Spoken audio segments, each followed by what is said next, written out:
இந்த வீடியோவில் 1857 ரிவால்ட்டுக்கு முன்னாடி என்னென்ன அப்ரைசிங்ஸ் வந்துச்சு அப்படிங்கிறது அந்த வீடியோவில் இருக்குது.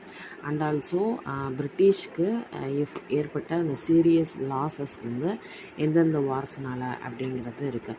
ஸோ மியூட்னிஸ் வந்து பெங்கால் சிப்பாய் mutiny 1764, Vellore mutiny 1806, grandeur company in Assam 1825, Indian regiment at Solapur அங்கேயும் வந்து வார் ஏற்பட்டுச்சு இன் 1838.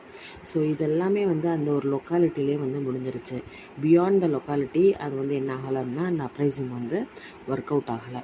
So and also influence of outside events in which British suffered serious losses அப்படின்னு பார்த்தோன்னா, ஃபஸ்ட்டு ஆஃப்கன் வார் 1838 to 42 நடந்திருக்கு.